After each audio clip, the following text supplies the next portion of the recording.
I know many of you that have been enjoying the installing and configuring Windows 10 course have every intent on going and sitting the certification exam. What is that thing like? We're going to find out in this nugget.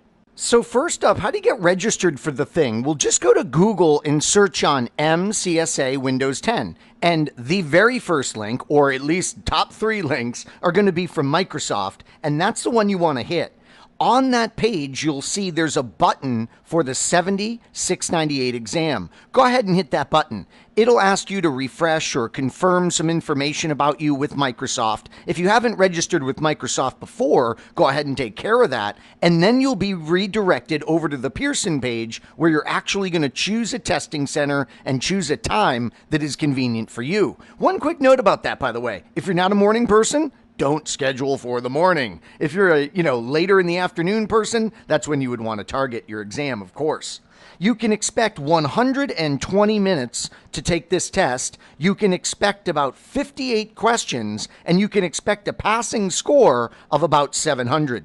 Please remember that all of this is subject to change without any notice from Microsoft whatsoever, but I think this is a really good estimate, especially the time you're going to be given. That really won't vary, and the number of questions should be pretty fixed. It's just that they may manipulate the cut score slightly, so watch out for that. Now, you are going to be dealing with exclusively multiple choice. Some might be in the format where you're actually choosing an answer from a drop-down, but I still consider that multiple choice. So there is currently no simulation technology per se in this exam, but I'll tell you in a moment how Microsoft gets pretty close to this type of a question without actually offering a simulation in your exam.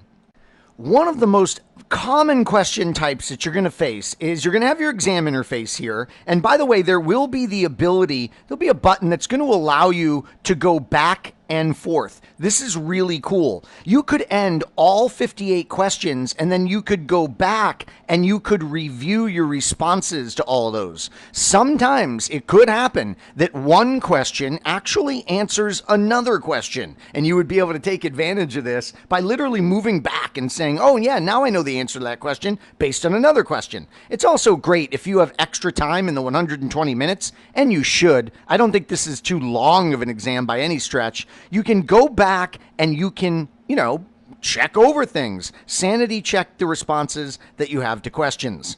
Now, their most favorite question type in this exam is to go ahead and give you this big scenario. And that's why I've been showing you some of those in the nuggets of this course. So there'll be this big scenario, and then there'll be a multiple choice question based on that.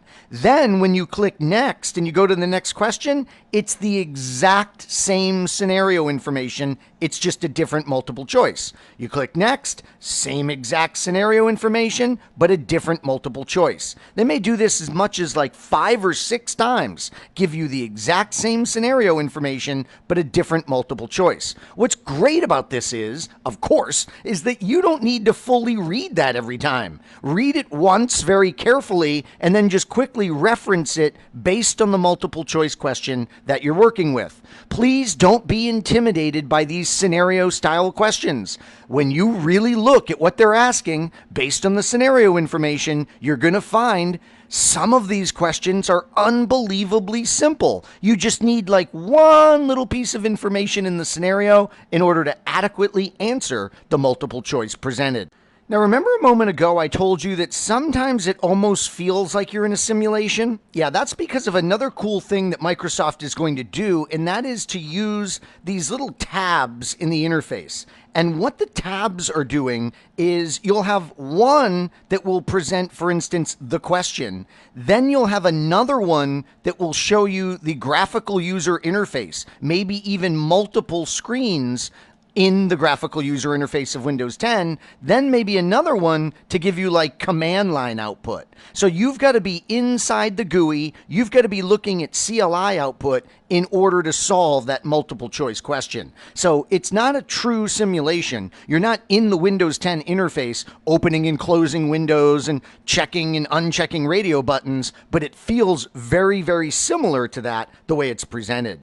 Now, we hate to talk about such things because I want you to have this incredibly successful mindset. I mean, you've gone through all the nuggets of the course, you've taken your notes, you've gone through the supplemental files, you've done the hands-on labs, you've rewatched nuggets that you're weak in. You go in there and you kick butt on this exam. Yeah. Wow, I've had way too much coffee. Okay, anyways, but what would happen if you miss it by a little bit? Okay, so you just missed that cut score. Well, first of all, Microsoft's going to be really kind to you. They're going to give you a breakdown by the 3 major sections of our course on what you were weak in. So you will see this little percentage bar that tells you where you were strongest, where you were medium weak, and where you were very weak as far as the, percentage goes that you got in each area. Then they're going to do something super cool. They're going to give you the top 3 skill areas you need to work on. Maybe it's configure networking. Remember that big section of nuggets inside the core services section? And they'll list the other 2 areas that you're the weakest in. This is so kind of them. You're going to know right where to go inside of our course in order to hone your weakest skills. Now, you have to wait 24 hours before your second attempt. No big deal. If you were to not pass on that attempt, for your third attempt, you're going to have to wait 14 days. Then 14 days for the 4th attempt, 14 days for the 5th attempt, and then you run into a 12-month waiting period. Now, none of this is going to apply to any of my students, but it's just kind of interesting, right? You go to take it that 6th time, you're going to have to wait 12 months from that 5th attempt. By the way, when you pass this exam, in order to protect the integrity of the exam, you are not permitted to take it again. So I hope you feel a lot more comfortable about the details and the processes that surround the 70-698 exam. It is a tough exam. I will not lie to you. It's tough, but it is so fair, and I thought it was very, very well put together. And that's why I'm so excited for your experience with this exam once you've done due diligence with all of the nuggets and all the assignments that I give you in this course. I hope you found this nugget informative, and I'd like to thank you for viewing.